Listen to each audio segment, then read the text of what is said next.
El mundo de hoy nos ha enseñado que es necesario estar preparados para el cambio. El cambio es movimiento, el movimiento es vida. La vida es la que nos empuja hacia la excelencia. La excelencia en salud al servicio de la comunidad. En el transcurso de 4 décadas, nos hemos consolidado como referente en la prestación de servicios de alta complejidad. Para alcanzar nuestras metas, sustentamos nuestro trabajo en 4 pilares: la excelencia en la atención, la docencia, la investigación e innovación y la responsabilidad social. Como institución hospitalaria, nuestra vocación primordial es satisfacer las necesidades de nuestros usuarios bajo un modelo de atención humanizado, centrado en el paciente. Para hacer más eficiente nuestro compromiso, apostamos por una estrategia que nos permita atender a cada familia, desde cualquier lugar.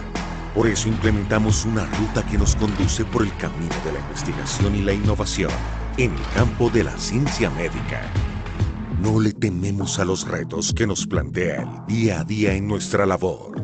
Somos un hospital universitario, lo cual nos permite asegurar la continuidad de nuestra misión. Creemos en una formación académica humanizada, ética y científica, puesta al servicio de la comunidad.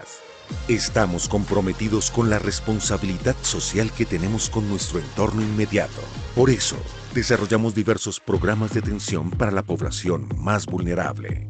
Nuestra permanente búsqueda de la excelencia nos ha llevado a romper barreras en campos muy prometedores: la telemedicina y la atención a pacientes internacionales. Los tiempos cambian, el mundo se transforma. Estamos preparados para afrontar los nuevos retos. La innovación y la calidez humana hacen parte de nuestra existencia. Fundación Valle del Lili. Excelencia en salud al servicio de la comunidad.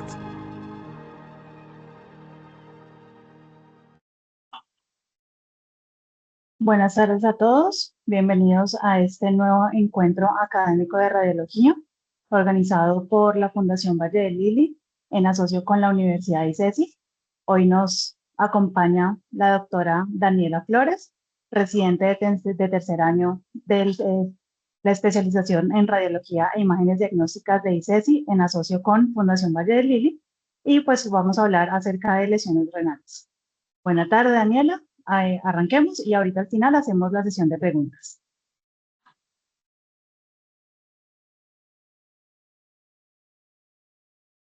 Hola, buenas tardes a todos. Entonces, vamos a empezar con la conferencia del día de hoy. El tema es abordaje de las lesiones renales asintomáticas en pacientes adultos, lo que los urólogos quieren saber. Yo soy Daniela Flores Remolina, residente de radiología del programa de la Fundación Valle del Lili con la Universidad ICESI.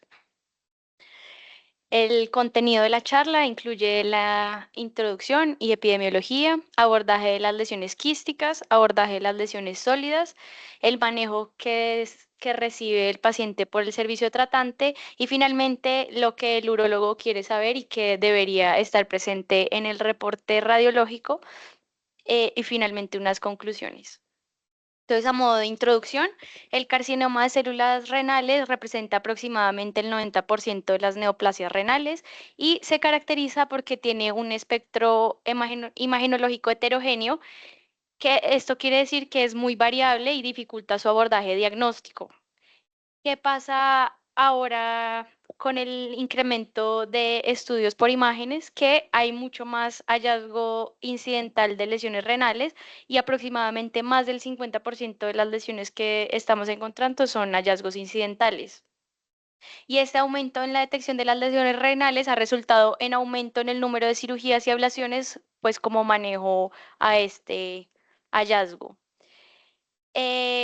Esto ha llevado a que se hayan desarrollado clasificaciones, escalas que permitan estimar el riesgo de las lesiones para saber qué tanto riesgo hay de que esta lesión haya incidentalmente sea maligna y requiera un tratamiento oportuno versus cuáles es mejor hacerle seguimiento o simplemente pues se descarta que pueda haber algún tipo de malignidad y así evaluar qué pacientes se benefician de realizarse manejo y cuáles no. La incidencia de estas lesiones ha aumentado con los años, teniendo en cuenta que a la fecha la mayoría de estas masas el diagnóstico inicia como hallazgo incidental. Entonces, ¿qué tiene de positivo que las estemos viendo más? Pues que el manejo se puede dar precozmente, pero de negativo es que al requerir muchas veces caracterización histológica, eh, no es tan fácil que únicamente la imagen nos hable de qué lesiones sacar y qué lesiones no representan un riesgo y no requerirían manejo. En cuanto a la epidemiología, el riesgo de desarrollar un carcinoma de células renales a lo largo de la vida es entre 1,3 y 1,8% en Europa y en Norteamérica, y se estima que 140.000 muertes al año son por esta patología, siendo la 13ª causa de muerte a nivel global. La incidencia obviamente va a variar dependiendo de la ubicación, que puede ser secundario a los factores de riesgo a los que se expone cada población, sin olvidar también que existe el sesgo por acceso a servicios de salud, que varía dependiendo de las regiones. Entonces, muchas veces, pues no es que haya más incidencia en algunas partes, sino que se realizan más imágenes a esa población que las que ocurren, por ejemplo, en los países en Latinoamérica.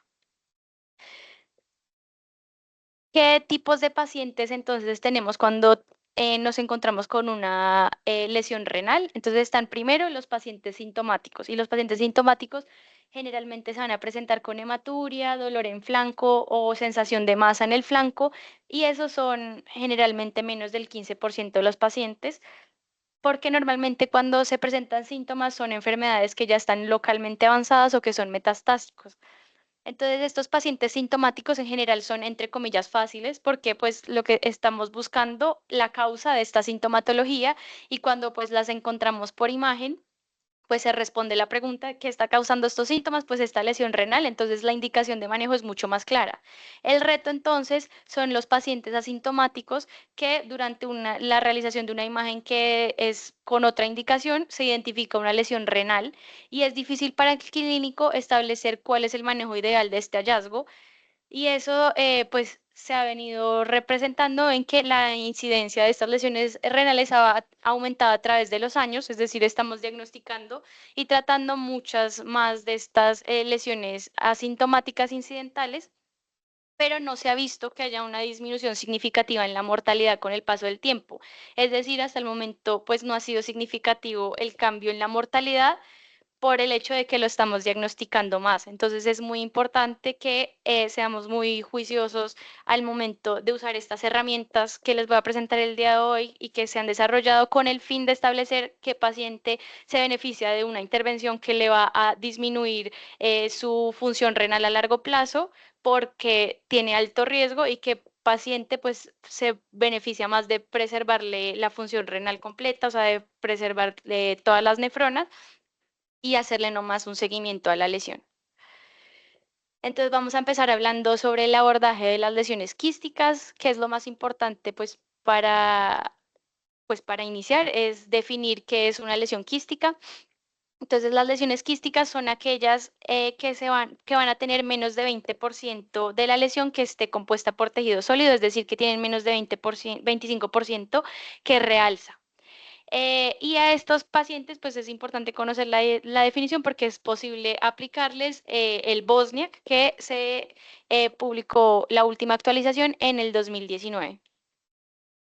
El Bosniak se propuso inicialmente en 1986 para estimar el riesgo de malignidad según las características tomográficas de estas lesiones quísticas. La última actualización fue en el 2019, y lo que hizo fue agregar caracterización de estas lesiones por resonancia magnética, y además pues estableció valores numéricos a las características para globalizar y hacer más objetivo la evaluación de las lesiones y la caracterización de las mismas. Entonces, esto con la idea de buscar eliminar la variabilidad interobservador, porque pues va a tener una mejor definición de los términos descriptivos, va a aumentar la especificidad de los puntos de corte para así reducir el número de masas benignas que se resecan. Y por último, pues para recordarles que el Bosniak, el uso en ecografía es controvertido, únicamente se ha validado el diagnóstico de lesiones Bosniak 1 o 2 por ecografía, ya una categoría superior amerita que se realicen estudios adicionales para que se caracterice adecuadamente la lesión y que no se quede únicamente el paciente con la ecografía.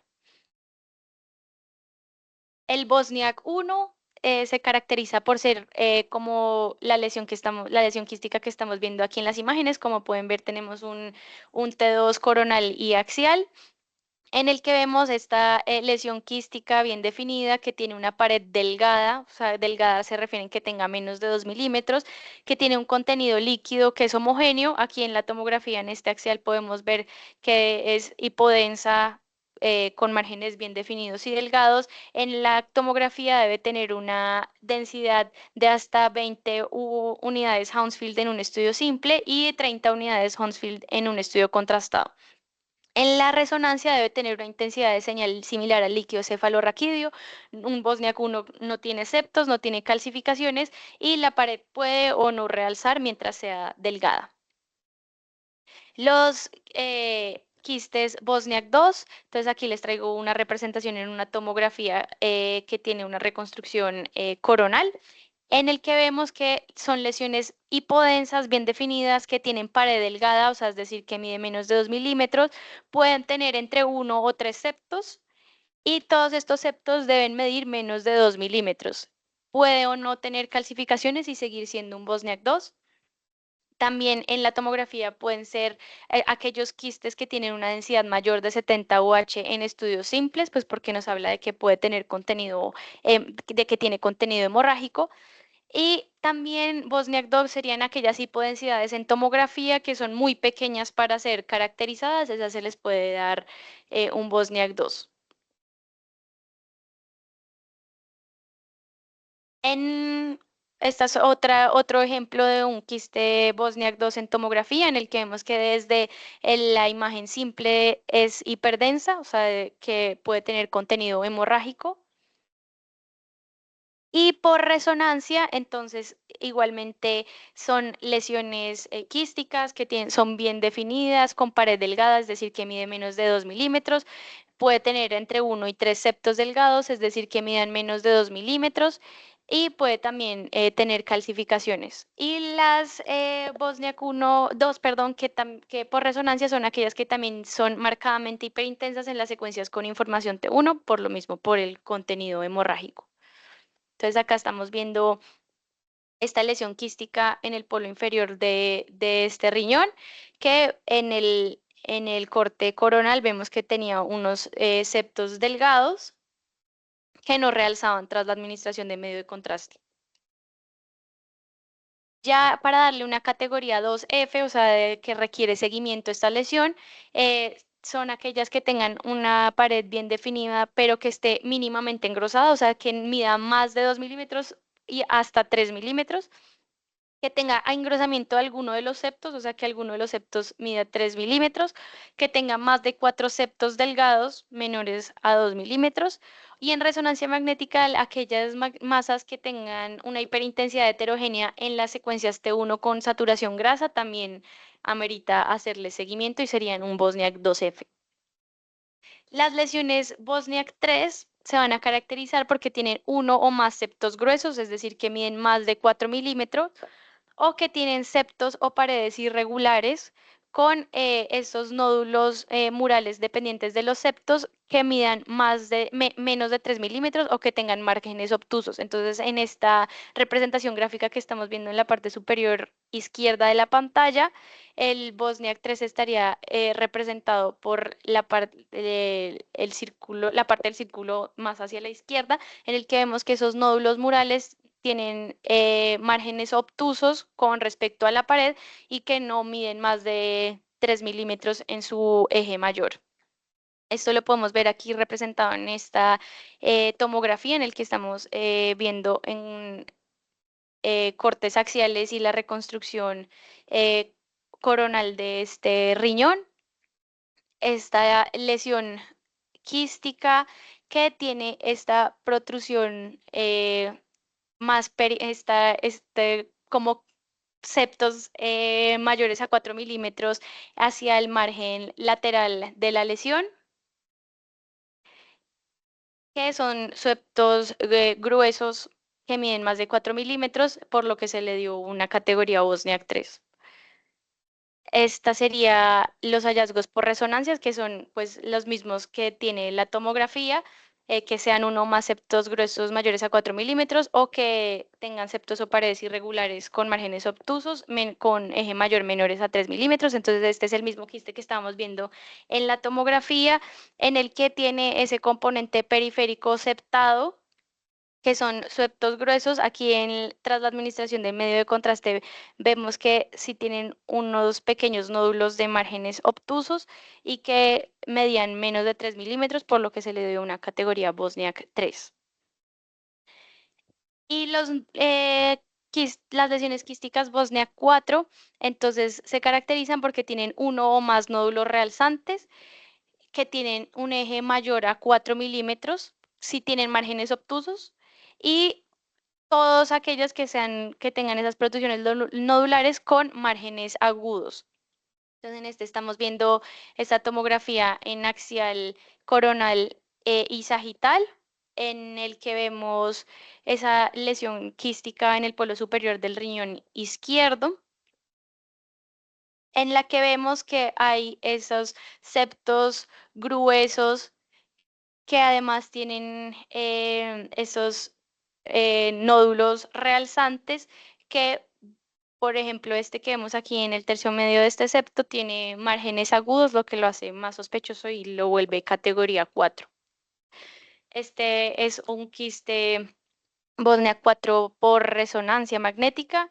Este sería un T2, un T1 y un T1 post contraste.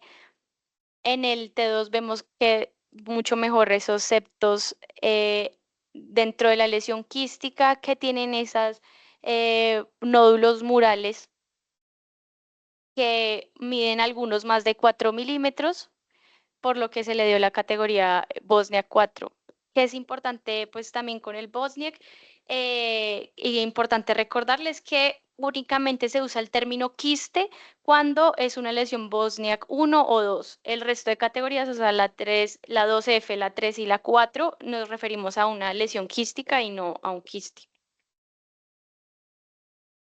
¿Cómo entonces podríamos abordar la lesión? Les traigo esta secuencia como de preguntas que nos podemos hacer al momento de enfrentarnos a una lesión quística renal. Entonces, lo primero que podríamos hacer es preguntarnos si tiene nódulos realzantes en los septos que tengan un ángulo agudo o que sea un ángulo obtuso y, y el nódulo mida más de 4 milímetros. Si sí, pues ya sabemos que es un Bosnia 4.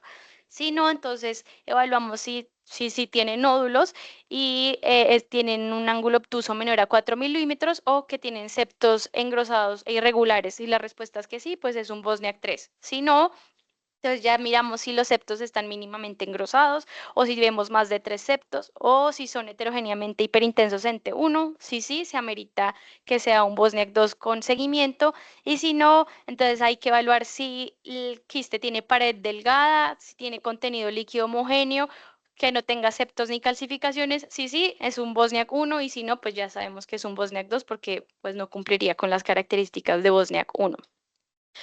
¿Qué es importante? Pues entonces, pues porque es importante esta clasificación de Bosniak, pues es porque ha sido estudiado la proporción de malignidad dependiendo a la clasificación que se le dé a estas lesiones quísticas, y se ha evaluado posteriormente pues con las correcciones que se hicieron en el 2019.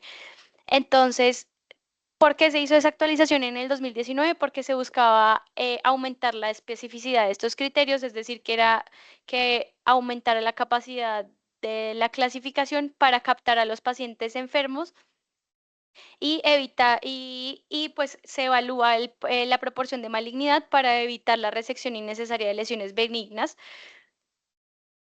Este es una revisión sistemática y un metaanálisis que se hizo en el 2022 evaluando pues esas actualizaciones en el 2019, en los que incluyeron estudios que ya que usaban esa clasificación tanto en pacientes con tomografía como en pacientes por resonancia magnética, y que además pues se había resecado esa masa y esa lesión quística, y tenían un resultado histopatológico pues para poder comprobar por histopatología si era una lesión benigna o era una lesión maligna. Entonces, pues como pueden ver aquí en la tabla de resultados, pues se resecaron en total 185 lesiones que fueron benignas y 295 que fueron malignas. A todos los pacientes que se les resecó aquella que se le había dado una lesión categoría Bosniak 1, todos eran benignas y 0 fueron malignas. En las lesiones Bosniak 2, 45 eran benignas y 6 eran malignas. En las dos F ya tenían una proporción más de 50-50, y ya vemos que en los Bosniak 3 y 4 pues la mayoría de las lesiones eran malignas. Esto todo pues, con resultados estadísticamente significativos, y eso pues lo que nos lleva a evaluar es que pues cuando se les damos una categoría 3, pues ya estamos hablando de que hay un 80% de riesgo de que esa lesión sea maligna, y eso pues va a ayudar a que los clínicos tomen una decisión sobre si se va, pues el manejo que se le va a dar a ese paciente.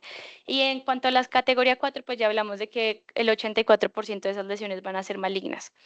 Que también llamó la atención en este estudio, pues que al final las Bosniak 3 y 4 que tenían ángulos obtusos la lesión, pues tenían el mismo riesgo de malignidad, entonces pues que no valía diferenciarlos como pues esa categoría única para diferenciarlos como 3 o 4, entonces probablemente en una próxima actualización pues todas las protrusiones nodulares tengan ángulos obtusos o agudos, pues podrían pertenecer a la misma categoría porque tienen el mismo riesgo de malignidad.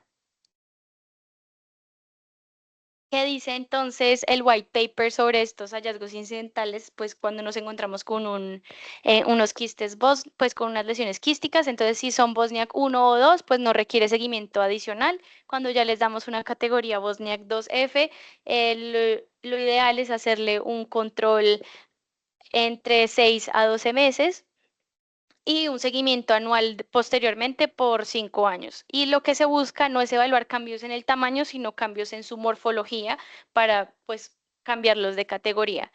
Y los Bosniak 3 o 4, pues se prefiere ya dependiendo de la opinión del urólogo si se va a hacer vigilancia activa, se va a hacer nefrectomía parcial o se va a hacer nefrectomía completa. Ya eso es el abordaje de las lesiones quísticas únicamente por imagen.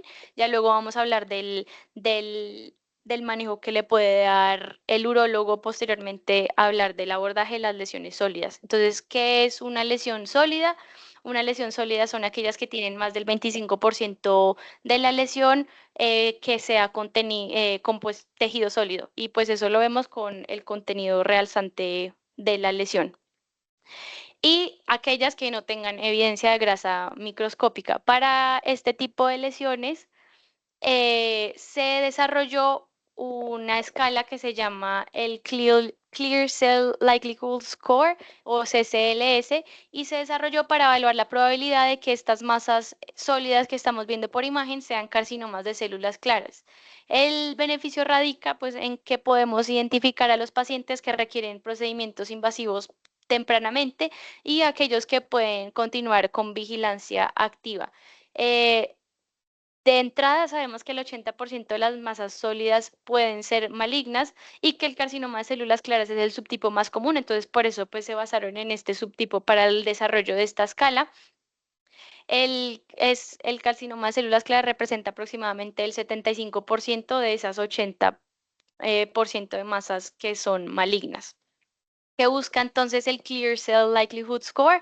Se creó en 2017 y se le hizo la última revisión en el 2022. eh, y lo que busca es hacer una aproximación sistemática por resonancia magnética para evaluar la probabilidad de que las masas sólidas sean un carcinoma de células claras, y el beneficio pues radica en que sería posible identificar a los pacientes tempranamente que requieren procedimientos invasivos y los que se pueden continuar con vigilancia activa.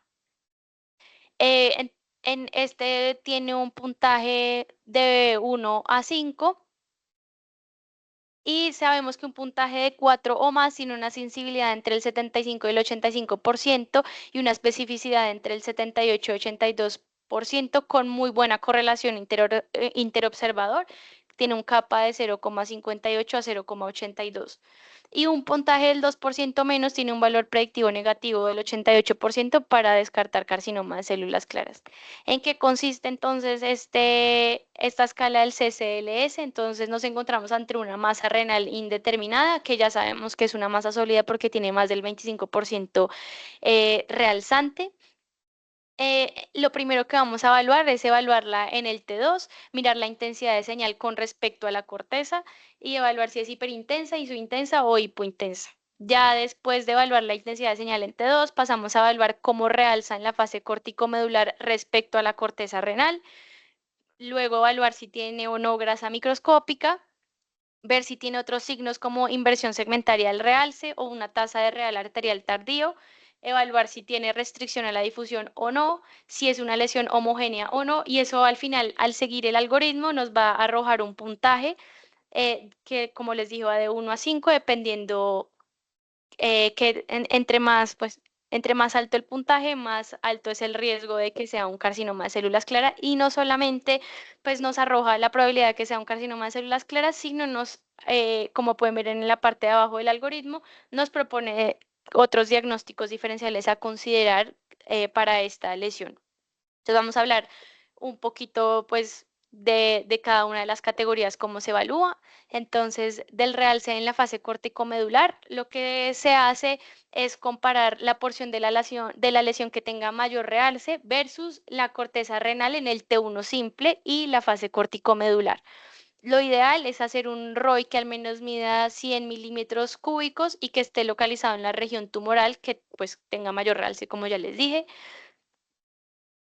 Y esto se aplica a una fórmula, pues también hay calculadoras en internet que son de fácil acceso y lo que se va a hacer es medir el realce del tumor en la fase corticomedular menos el tumor en la fase simple dividido por el valor en el simple.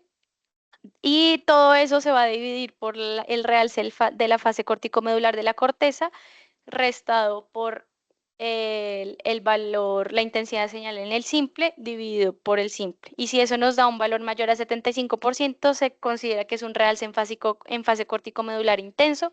Si está entre 40 y 75% es moderado y si es menor a 40% es leve. Entonces, para eso, pues les traigo un caso para que podamos ejemplificar pues el cálculo del realce en la fase corticomedular. Entonces, en el lado izquierdo vemos la lesión renal en fase simple y en el lado derecho la fase postcontraste. Entonces, vemos pues los ROIs que se trazaron para medir tanto la corteza como la lesión. Entonces vemos que el tumor en la fase corticomedular tenía una intensidad de señal de 329, pues que lo estamos viendo representado aquí en la fórmula, y en la fase simple tenía una intensidad de señal de 178, entonces pues por eso se reemplazó así en la ecuación.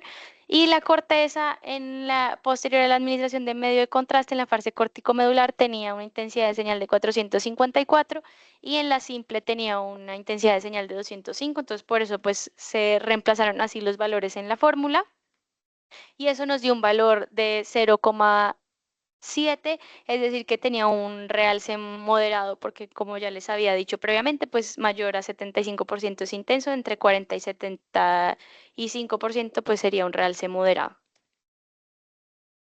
Eso en la fase, a eso pues nos referimos con el realce en la fase corticomedular. Ya para evaluar la categoría de inversión segmentaria del realce, entonces, ¿a qué se refieren con esto? Se refieren a que las porciones de la lesión que tuvieron un realce temprano se van a volver hiporrealzantes en fases tardías y las porciones hiporrealzantes en fases tempranas se van a volver hiperrealzantes en fases tardías. Entonces, eso lo podemos ver ejemplificado en el caso que tenemos ahí en la diapositiva. Vemos que En la fase arterial más temprana, la mayor parte de la lesión sólida está realzando y tiene este componente periférico que no realzó tempranamente, pero en las fases más tardías, el componente que realzaba más en la fase arterial, pues ya se ve más hipointenso, y ese componente periférico que inicialmente no realzaba, pues realzó en la fase tardía. Y a eso se le llama inversión segmentaria del realce. O sea, eso es lo que responde esa pregunta en el algoritmo de si tiene inversión segmentaria del realce o no, es si ocurre este fenómeno que pues está ilustrado en esta diapositiva. Ya con respecto a la tasa de realce arterial tardío, entonces esa tasa de realce arterial tardío lo que se mide es cuando han pasado 2 a 3 minutos tras la administración de medio de contraste y lo que se va a ver es el realce de la lesión en la fase corticomedular restado por la intensidad de señal de la lesión en la fase simple y luego eso se va a dividir por la intensidad de señal de la lesión en la fase arterial tardía restada por la intensidad de señal de lesión en la fase simple. Y esto nos va a arrojar un valor que es mayor o menor a 1.5. Si es mayor a 1.5 es más sugestivo de que esta lesión sea un angiomiolipoma pobre en lípidos.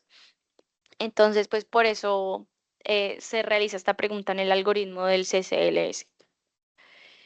Aquí podemos ver una pues ejemplificación de cómo se calcularía la fórmula. Entonces arriba pues está sin reemplazar los valores y abajo la vemos ya con los valores reemplazados. Vemos esa lesión renal. En la primera imagen está en la fase simple, luego en la del medio está en la fase corticomedular y ya en la imagen más de la derecha está en una fase más tardía y pues se reemplazan los valores, entonces en la fase corticomedular pues nos daba 761 restado por la fase simple que sería 141 y todo eso dividido por la fase más tardía que sería 562 restado por la fase simple que sería 141 y en el caso de este paciente pues nos dio exactamente 1.5. Vemos que pues como les dije, si era mayor o igual a 1.5 nos podía sugerir más que sea un angiomiolipoma pobre en lípidos, pues según el algoritmo de las SLS. Entonces, como les había dicho, pues cuando les mostré el algoritmo, esto nos va a arrojar un número que va a ser de 1 a 5 y eso nos habla de qué probabilidad hay de que sea un carcinoma renal de células claras, pues a medida que va progresando, pues más probable es que la lesión sea un carcinoma de células claras. Este CCLS tiene un valor positivo, predictivo positivo del 93%, es decir, que pues de cada 100 pacientes con un resultado positivo, 93 van a realmente tener la enfermedad. Se sugiere entonces que las lesiones a las que se les da una categoría 1 o 2 se les haga seguimiento, a las categoría 3 se les haga biopsia y a las categoría 4 y 5 pues ya se les haga algún manejo definitivo, pues ya como les había dicho, entonces un score de 5 tiene un valor predictivo positivo de 93% y va disminuyendo pues a medida que disminuye la categoría, siendo un valor predictivo positivo en una categoría 1 de 5%. Este estudio multicéntrico se hizo para evaluar pues el uso del CCLS. Se tomaron 250 lesiones sólidas que estaban entre 10 y 29 milímetros y que se les había dado un puntaje de 4 o más y se encontró que un puntaje de 4 más o más tenía una sensibilidad entre el 75 y el 85% y una especificidad entre el 78 y el 82% con una muy buena correlación interobservador y que un puntaje de 2 o menos tenía un valor predictivo negativo del 88%, pues para descartar el carcinoma de células claras. Es decir, que cuando hay un valor por encima de 4 es muy probable que la lesión a la que nos estamos enfrentando sí sea un carcinoma de células claras y tiene una muy buena correlación entre pares, lo que permite que se le pueda realizar una intervención temprana. Voy a mostrarles ahora unos casos para que podamos seguir juntos el algoritmo, para que vean que aunque parece que son muchas muchas cosas las que tenemos que evaluar. En verdad es algo que se puede hacer en el día a día y es solamente pues ir siguiendo el algoritmo. Entonces les traigo primero esta paciente femenina de 73 años. Vemos en este T2 coronal esa lesión en el polo superior del riñón derecho. Entonces empezamos con nuestro algoritmo, es una lesión renal sólida y lo primero que vamos a mirar es una intensidad, pues su intensidad de señal en el T2 y es una con respecto a la corteza y es una lesión hiperintensa. Entonces, como ya sabemos que es hiperintensa, lo que vamos a ver es el realce en la fase corticomedular, ver si es leve, intenso o moderado. Aquí estamos viendo los axiales en simple y postcontraste en la fase corticomedular. Vemos que es un realce intenso. Como es un realce intenso, pasamos a evaluar si tiene grasa microscópica o no. Y para eso, pues vamos a usar las secuencias en fase y fuera de fase, que son las que aparecieron aquí en la parte inferior de la pantalla. Vemos que no hay caída de la señal en las secuencias fuera de fase. Entonces seguimos con la parte del algoritmo que nos habla de si hay inversión segmentaria del realce o no. Este paciente, entonces vemos la lesión en la fase corticomedular en la parte izquierda y en la fase tardía en la parte derecha y vemos que pues no hay ese componente de inversión del realce que era el que hablábamos, que las partes hiperrealzantes se vuelven hiporrealzantes en la fase tardía y las hipo en las fases corticomedulares se vuelven hiperrealzantes, no lo tiene. Entonces, pues eso nos arroja que es una lesión categoría 4 del CCLS. A este paciente, pues como se le dio una categoría 4, se le hizo una nefrectomía parcial y era un carcinoma de células renales cromófobo. Esta es la patología. Este otro caso es un paciente masculino de 79 años, entonces pues vemos ese T2 en coronal nuevamente y vemos esa lesión en el polo superior del riñón. Lo primero que tenemos que ver es en T2 cómo es la intensidad de señal con respecto a la corteza y es una lesión que es isointensa. Ahí lo que pasaríamos a evaluar es el realce en la fase corticomedular. Entonces, aquí se las traigo en la imagen axial. La del lado izquierdo sería la simple y en el lado derecho la postcontraste. Vemos que tiene un realce intenso. Pasaríamos a evaluar si tiene grasa microscópica y para eso pues evaluamos las secuencias en fase y fuera de fase. Vemos que no tiene caída de la señal, que no hay grasa microscópica, entonces nos queda ver si tiene inversión segmentaria del realce o no. Pues como lo deben recordar, esta es la lesión que salía ejemplificada, pues cuando les expliqué qué era lo que era inversión en el realce y vemos que sí, efectivamente, lo que realzaba en la fase corticomedular se vuelve hipointenso en la fase tardía y lo que no realzaba en la fase corticomedular, que sería esto más periférico, sí realza en las fases tardías, entonces sí tiene inversión en el realce y por eso se le dio una categoría 3. A este paciente se le hizo una biopsia y era un carcinoma de células renales cromófobo, entonces pues se procedió a hacer una nefrectomía parcial. Este otro caso es un paciente masculino de 46 años, les traigo el T2 en coronal en el que estamos viendo esa lesión en el polo inferior del riñón izquierdo, que con respecto a la corteza es hipointensa. Entonces nos vamos por ese lado del algoritmo, después de evaluar cómo, pues, cómo se ve en T2. Vamos a ver el realce en la fase corticomedular. Este pues es el paciente en el que pues les ejemplifiqué las fórmulas para que lo viéramos. Entonces sabemos que tiene un realce del 70%, que es moderado y de ahí ya terminamos el algoritmo, pues en este caso para este paciente, pues no a todos toca responder todas las preguntas, sino pues dependiendo de la respuesta a la categoría previa, pues qué tanto vamos a avanzar. Entonces, ya sabiendo que es hipointenso y que tiene un realce moderado en la fase corticomedular, eso le da una categoría 3 y a este paciente se decidió hacerse vigilancia activa.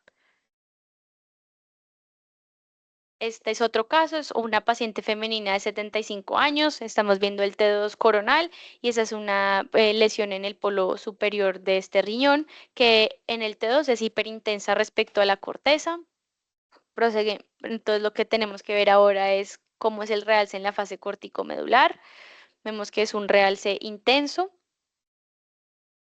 Como el realce es intenso, lo que sigue es evaluar si tiene o no grasa microscópica. Para eso está pues la secuencia en fase y fuera de fase y vemos que este sí tiene caída de la señal en la secuencia fuera de fase, por lo que pues se responde que sí a esta pregunta y eso ya inmediatamente lo pasa a una categoría 5. Este paciente se le hizo una nefrectomía parcial y era un carcinoma de células claras. Ya entonces, pues como le vimos en los ejemplos y como vimos cómo se sigue el algoritmo, ya sabemos cómo clasificar el riesgo de la lesión renal y pues ya la tenemos clasificada y ahora, pues, ¿qué seguiría? Entonces, ¿qué dicen las guías? Las últimas guías de urología, que son las europeas, las que usamos aquí en la institución, la última actualización fue en el 2021 y lo que se habla es de individualizar el paciente para decidir el manejo. Y pues hay 4 opciones de manejo que se pueden plantear: la vigilancia activa, la ablación, la nefrectomía parcial y la nefrectomía radical.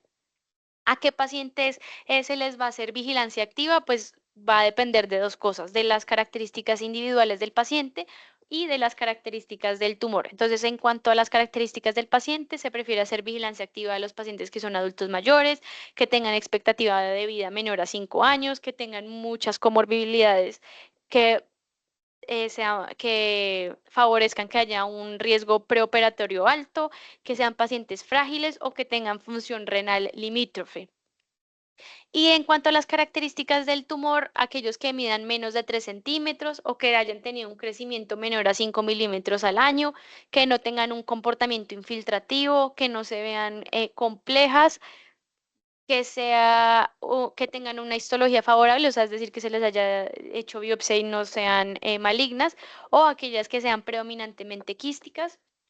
Entre el 98 y el 100% de los pacientes con lesiones T1A van a tener supervivencia sin metástasis a los 12 a los 36 meses de la imagen inicial. Entonces, pues basados en esta premisa es que pues se puede hacer vigilancia activa a estos pacientes, pues porque en realidad no va a haber mucho avance de la enfermedad si se hace un seguimiento juicioso y va a permitir diferenciar en el seguimiento las lesiones que merecen ser resecadas de las que se les puede continuar haciendo seguimiento.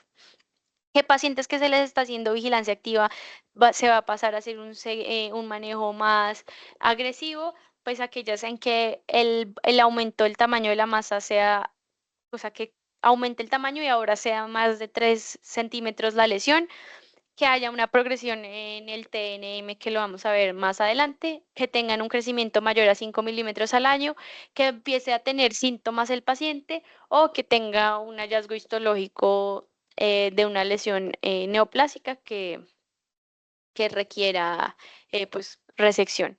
Y en cuanto a la vigilancia activa, entonces lo que se prefiere es repetir la imagen inicial en 3 a 6 meses.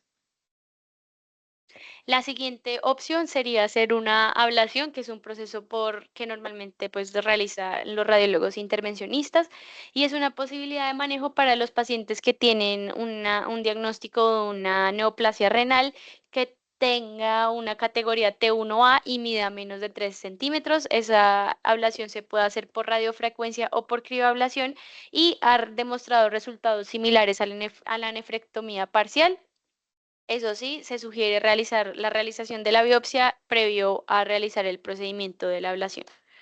La siguiente opción que tienen de manejo, pues por la que deciden los urólogos, es la nefrectomía parcial, que en este momento es el procedimiento de elección en los pacientes con masas T1A con el objetivo de que se preserven nefronas y así preservar la función renal del paciente a largo plazo. Esto pues es el manejo que se prefiere en pacientes jóvenes y aquellos que tengan comorbilidades que puedan impactar en la función renal a largo plazo.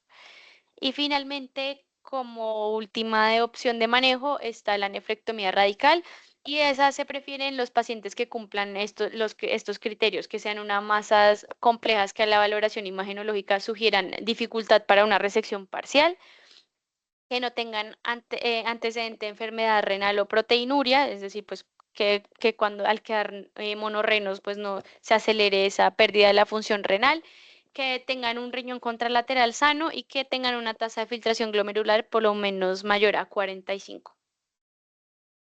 Si es una lesión de alto riesgo, entonces, ¿qué debemos incluir nosotros en el informe y qué pues les gustaría ver a los urólogos para tomar sus decisiones sobre qué manejo se le va a dar a cada paciente? Entonces, importante los datos para que ellos lo puedan clasificar en el TNM. Entonces, recordar que las lesiones T1 son aquellas que miden menos de 7 centímetros en su eje mayor. Entonces, puedes reportar el tamaño de la lesión. Las T1 van a estar confinadas a la cápsula renal. Las T2 ya son aquellas lesiones que son mayores a 7 centímetros, pero persisten confinadas a la cápsula renal, como la lesión que estamos viendo aquí en las imágenes, en este coronal y en este axial, en donde vemos esa lesión hipointensa en el polo superior del riñón izquierdo que está confinada a la cápsula. El T3 son aquellas lesiones que se extienden a los tejidos blandos perirrenales, o sea, eso también es importante reportarlo. Si invaden la vena renal o el seno renal, pues ya o la vena cava inferior se vuelven un T3, entonces es importante reportar tanto si es positivo como si es negativo para que sea más fácil para los clínicos clasificarlo en el TNM. Y en el T4 es aquellos que ya invaden la grasa de Gerota o la glándula suprarrenal, eso ya lo sube categoría, entonces también es importante reportarlo tanto si es positivo como si es negativo para que se pueda hacer una clasificación óptima de las lesiones en el TNM. Aquí vemos en el coronal T2 y en el T1 post-contraste esa lesión, esa masa endofítica que compromete la región interpolar y el polo inferior de ese riñón izquierdo, que está comprometiendo los cálices, que tiene extensión al seno renal y que ensancha los vasos del hilio renal. Todas categorías, todas características de la lesión que debemos reportar, pues incluir en el reporte para poder hacer una buena clasificación TNM. Y esta sería ya otra lesión que ya sería un T4 porque vemos que tiene una invasión no solamente de la grasa perirrenal, sino de la fascia eh, renal posterior que vemos aquí, pues la podemos ver aquí inicialmente y aquí se pierde por la infiltración de la masa renal que ya lo vuelve una categoría T4. En cuanto a las escalas nefrométricas, que son las que le ayudan al urólogo a planear si se puede o no hacer una nefrectomía parcial, pues existen muchas. Y con el paso de los años, pues se ha buscado pues usar estas escalas para realizar más procedimientos mínimamente invasivos. Entonces, todas estas escalas pues se basan en los hallazgos radiológicos de la lesión y el objetivo es permitir que el espécimen quirúrgico extraiga el tumor con márgenes de resección limpios y un tiempo de isquemia corto y que se preserven el mayor número de nefronas. Yo les voy a hablar sobre el renal score, que es el que usan nuestros urólogos aquí en la institución. Y el renal score se va a basar en estas 5 cosas que se usa el renal como acrónimo. Entonces la R es el diámetro mayor de la masa. La E es si tiene o no componente exofítico. La N es la cercanía del tumor al seno renal o al sistema colector. La A si está ubicado en la cara anterior o posterior.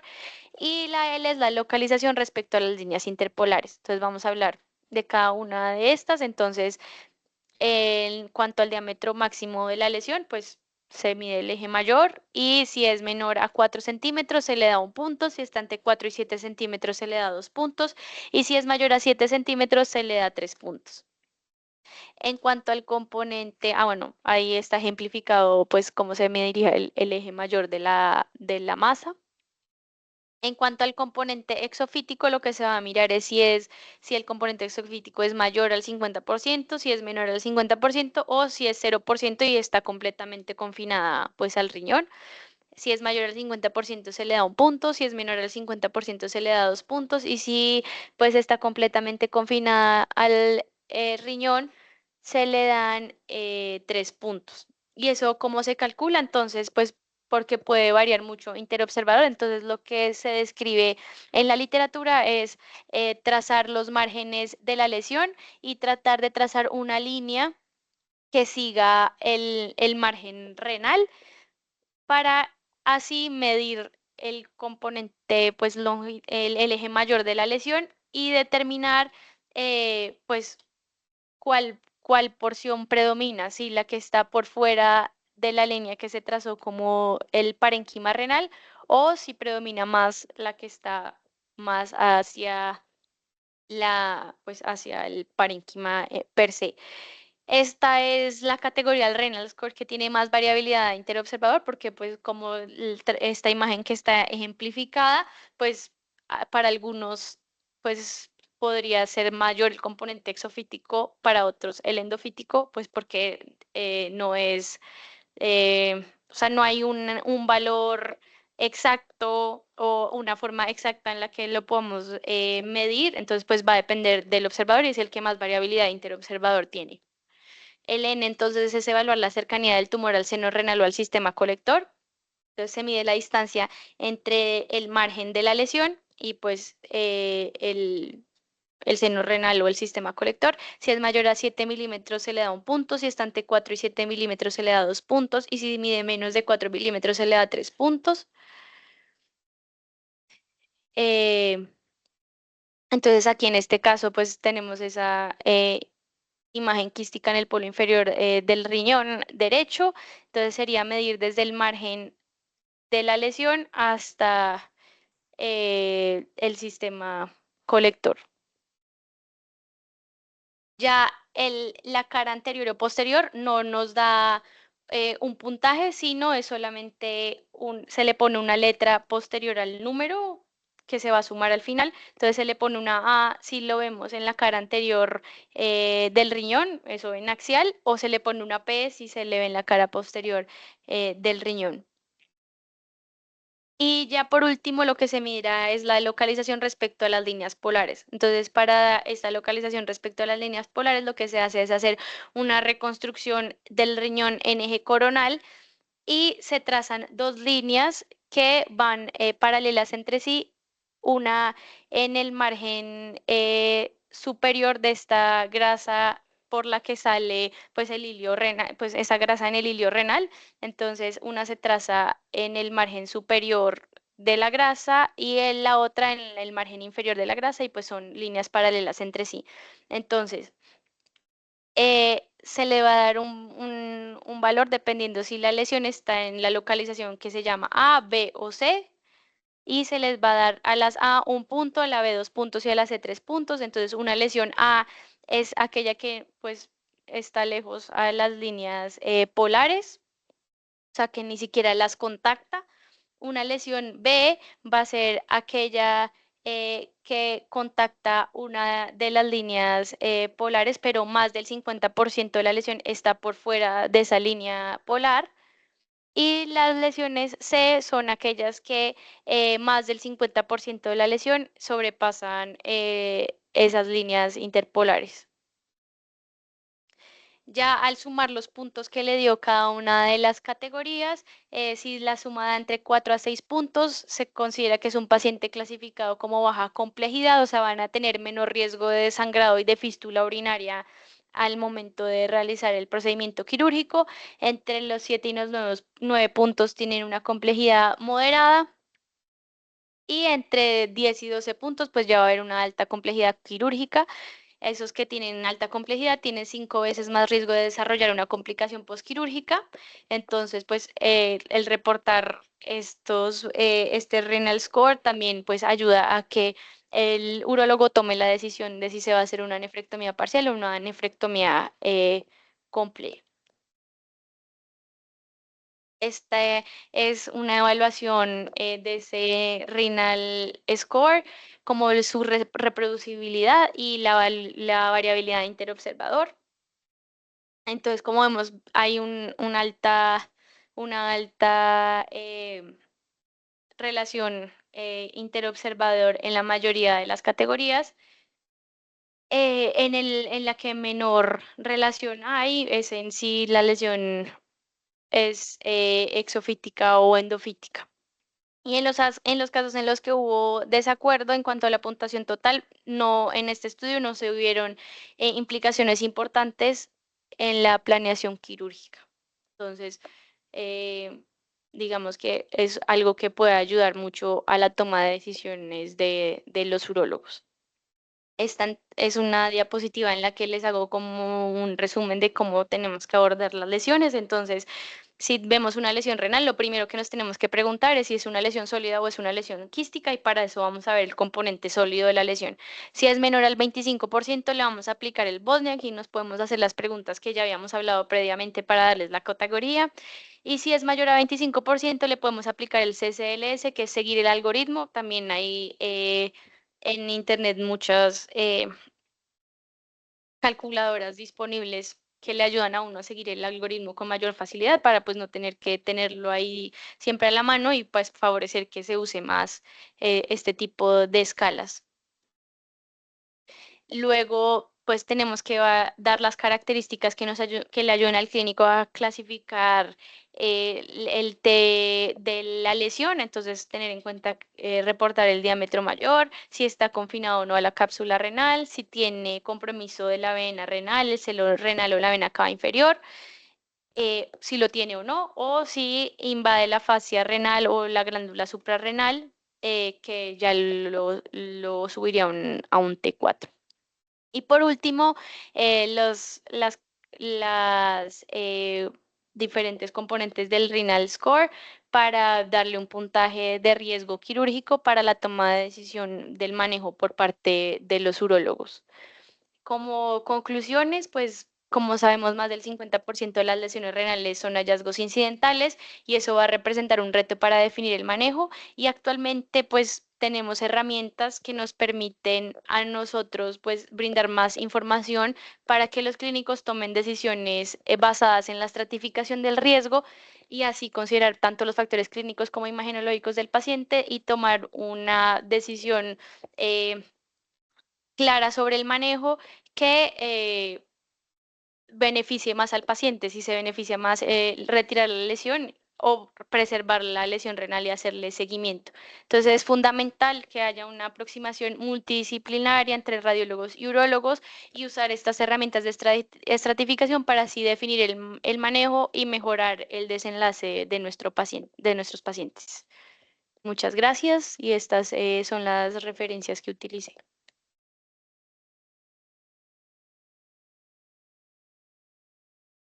Muchas gracias, Daniela. Esperamos que toda la presentación y la preparación de la información haya sido de su agrado y, más importante aún, que sea útil para todos ustedes en el desarrollo de su práctica clínica, de su práctica diaria.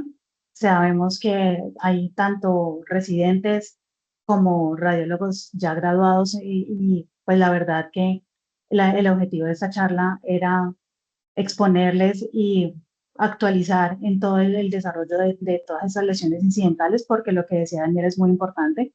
Cuando el paciente nos llega con la hematuria, ya sabemos lo que tenemos que buscar y lo que vamos a decir, pero la mayoría de nuestros problemas es qué hago con esta lesión que me acabo de encontrar en un TAC de apendicitis.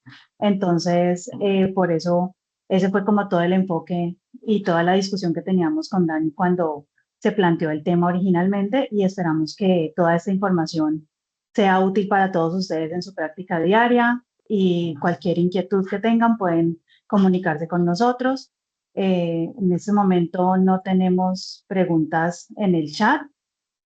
Sí, vamos a dar unos momentos más por si tienen alguna pregunta, pero queremos agradecer de nuevo a todos su asistencia, el acompañarnos en estas sesiones, su aporte y toda y la bienvenida que ustedes le dan a estas sesiones es muy importante para nosotros como servicio y como institución académica para seguir compartiendo y siempre incentivarnos a seguir compartiendo el conocimiento y todo lo que vamos aprendiendo con ustedes.